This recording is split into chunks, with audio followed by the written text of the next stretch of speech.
ជំរាបសួរពុកម៉ែបងប្អូនអ្នកគ្នាឥណ្ឌាហើយនិងប្រទេសប៉ាគីស្ថានមិនត្រឹមតែជាប្រទេសជិតខាងរបស់គ្នាប៉ុណ្ណោះទេរឿងនិស័យរបស់ឥណ្ឌាហើយនិងប្រទេសប៉ាគីស្ថានប្រៀបដូចជាបងប្អូនរួមសពរួមទុកមួយគ្នាដែលមកឈរឡើងដណ្ដើមឯករាជ្យរបស់ជាតិរឿងស្នេហាសាមគ្គីគ្នាក្នុងប្រវត្តិសាស្ត្រគឺវាអញ្ចឹងក៏ប៉ុន្តែ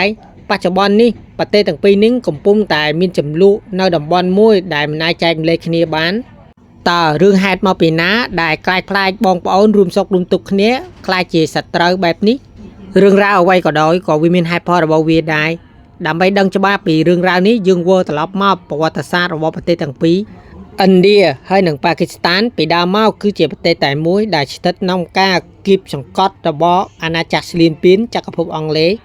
ប្រទេសទាំងពីរនឹងបានរួមសុខរួមទុក្ខជាមួយគ្នាប្រឈមឡើងហើយលះបង់ញើសឈាមរបស់ខ្លួនឯងដើម្បីដណ្ដើមឯករាជ្យមកវិញក៏ប៉ុន្តែក្រោយពីការដកខ្លួនចេញចក្រភពអង់គ្លេសនឹងបន្សល់ទុកមករឿងរ៉ាវហើយនឹងច្បុកច្បល់ជាច្រើនដើម្បីឲ្យប្រជាជននៅទីនេះដោះស្រាយការបែងចែកសាសនាគឺជាមុខដំបៅមួយដែលកំពុងហូរឈាមដែលមិនអាចសារចប់ឡើងវិញរបស់ប្រទេសទាំងពីរនេះរាប់សិបឆ្នាំមកទៅហើយឥណ្ឌាគឺជាជម្រើសខាងប្រវត្តិសាស្ត្រគឺជាសាសនាទាំងអស់អាចរួមសុខជាមួយគ្នាបានក៏ប៉ុន្តែហិណ្ឌូគឺជាសាសនាជាតិក្នុងក្រេនោះប្រទេសប៉ាគីស្ថានគឺជឿរើសសាសនាអ៊ីស្លាមដែលចង់ក្លាយទៅជាចម្រោះសុវត្ថិភាពសម្រាប់ប្រជាជនមូស្លីមហេតុដោយនេះហើយប្រទេសទាំងពីរនឹងបានចាត់ផ្លូវគ្នាហើយជ្រើសរើសតំបន់ហើយបង្កើតឡើងប្រទេសដោយខ្លួនឯងគឺប្រទេសប៉ាគីស្ថានហើយនិងឥណ្ឌាប្រៀបដូចជាក្នុងគ្រួសារមួយដែលមានបងប្អូន2នាក់ក្នុងគ្រាលំបាកបំផុត2នាក់បងប្អូនបានស្រឡាញ់គ្នាហើយសហការគ្នាកសាងឡើងគ្រួសារមួយដ៏រុងរឿងនៅពេលដែលបងប្អូនសហការគ្នាកសាងផ្ទះរួចដោយសារតែគំនិតស្នៃវិឌិតខុសគ្នាបានជាបងប្អូនចែកផ្ទះនឹងជា2ផ្ទះដោយរៀងៗខ្លួនការបែងចែកនឹងក៏ធ្វើឲ្យមានការច្បុកច្បល់ដោយសារតែមហាជនធ្វើដំណើរទៅតំបន់ដែលគេគិតថាស័ក្តិសមជាមួយសាសនារបស់គេនេះក៏ជាមូលហេតុបង្កើនឡើងការស្លាប់របស់មនុស្សរាប់លាននាក់ដោយសារតែការធ្វើដំណើរផ្លូវឆ្ងាយហើយនឹងការហិង្សាក្នុងការបែងចែកសាសនារបស់គេក៏ប៉ុន្តែបញ្ហាមិនបញ្ចប់ត្រឹមនោះទេក្នុងការបែងចែកនោះក៏មានតំបន់មួយដែលមិនអាចបែងចែករួចនោះគឺជាកាស្មៀរគឺជាកន្លែងដែលមានទឹកដីស្រស់ស្អាតប្រៀបដូចជាឋានសួគ៌នៅភាគកណ្ដាលកាស្មៀរប្រៀបដូចជានារីស្រស់ស្អាតដែលត្រូវបានខ្មាញ់កំភ្លើងទាំងពីរលួចស្រឡាញ់ហើយចង់បាន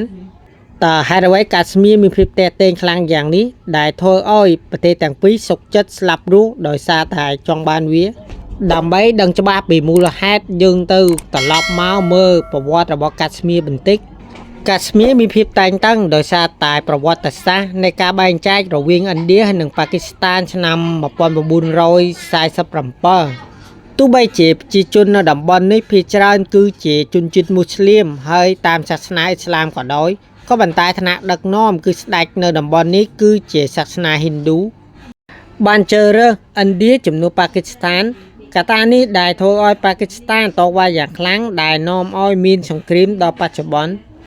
រឿងដែលគូនិយាយគឺប្រទេសទាំងពីរបានគិតថាកាស្មៀរគឺជាមិត្តរូបនៃការបែងចែកសាសនារបស់ពួកគាត់ហើយការទទួលយកបាត់បង់កាស្មៀរដូចជាការទទួលយកការបែងចែកសាសនានៅប្រទេសនីមួយៗម្យ៉ាងទៀតមោទនភាពទឹកដីហើយនិងផលប្រយោជន៍របស់ប្រទេសជាតិក៏ជាមូលហេតុដែលធ្វើឲ្យប្រទេសទាំងពីរនឹងមិនអាចបោះបង់កាស្មៀរបានក្នុងប្រវត្តិសាស្ត្រចាប់ពីឆ្នាំ947រហូតដល់សព្វថ្ងៃ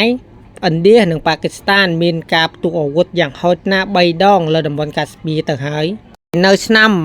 1999សង្គ្រាមការរីវប៉ាគីស្ថានបានប្រើកងទ័ពក្លែងខ្លួនជាពួកអូទៀនដើម្បីកាត់កាប់ភ្នំនៅតំបន់កាស្មៀរហើយឆ្នាំ2019បន្ទាប់ពីការវាយប្រហារនៅតំបន់ពូវ៉ាម៉ាឥណ្ឌាបានធ្វើការវាយប្រហារនៅលើអាកាសនៅតំបន់ប៉ាឡាកូតដែលគឺជាលើកទី1ដែលប្រទេសទាំងពីរនេះបានប្រយុទ្ធគ្នាលើអាកាសចាប់ពីឆ្នាំ1971ក៏ប៉ុន្តែថ្មីនេះនៅតំបន់កាស្មៀរក៏ផ្ទុះឡើងរឿងមួយគួរឲ្យកត់សម្គាល់នៅថ្ងៃទី22ខែមេសាឆ្នាំ2025នេះប៉ាគីស្ថានបានបើកភេទវកម្មវាយប្រហារនៅលើតំបន់ប៉ាហារ៉ាមរបស់ឥណ្ឌាបានបណ្ដោយឲ្យ28នាក់ស្លាប់ការវាយប្រហាររបស់ប៉ាគីស្ថាននេះដែលធ្វើឲ្យតំបន់នេះចាប់ដើមមានការតែងតាំងជាថ្មី ហើយពីអាទិត្យក្រោយមកគឺថ្ងៃទី7 ខែឧសភាឆ្នាំ2025នេះឥណ្ឌាបានតបវិញដោយបើកប្រតិបត្តិការស៊ីងដូដោយវាយប្រហារនៅលើគោលដៅចំនួន9កន្លែងនៅក្នុងប្រទេសប៉ាគីស្ថាន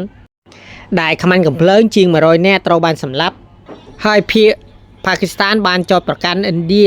បានសម្លាប់ជីវិតរបស់មនុស្សជាង31នាក់ក្នុងប្រតិបត្តិការស៊ីងដូនេះហើយក៏បានប្រកាសបាញ់ទម្លាក់ជាង25គ្រឿង UAV របស់ឥណ្ឌាផងដែរហើយភាពតានតឹងកាន់តែប្រកើនឡើងនៅពេលដែលប៉ាគីស្ថានប្រមានហានិភ័យនៃសង្គ្រាមនុយក្លេអ៊ែរគឺច្បាស់លាស់ហើយនឹងមានវត្តមានហើយឥណ្ឌាក៏ដាក់បង្រៀបប្រព័ន្ធការពារដែនអាកាស S400 តាមបណ្ដោយព្រំដែននៅតំបន់កាស្មៀរផងដែរទោះបីយ៉ាងណាក៏ដោយប្រទេសទាំងពីរនឹងសិតតែប្រទេសដែលមានប្រជាជនច្រើនហើយនឹងប្រទេសទាំងពីរក៏ជាប្រទេសដែលមានអាវុធនុយក្លេអ៊ែរលងថ្ងៃណាមួយសបនអាក្រក់កើតឡើងនៅតំបន់នេះទោះបីជាខាងណាស្នែក៏ដោយការផ្ទុះអាវុធនុយក្លេអ៊ែរក៏ធ្វើឲ្យប្រជាពលរដ្ឋជាអ្នកលងទុក្ខលំបាកបំផុតតើបងប្អូនមានយោបល់គិតដូចខ្ញុំទេសូមទុកខមមិនខាងក្រោមណាកុំភ្លេច like Subscribe Channel ដើម្បីទទួលបានវីដេអូថ្មីៗទាំងអស់គ្នាសូមអរគុណ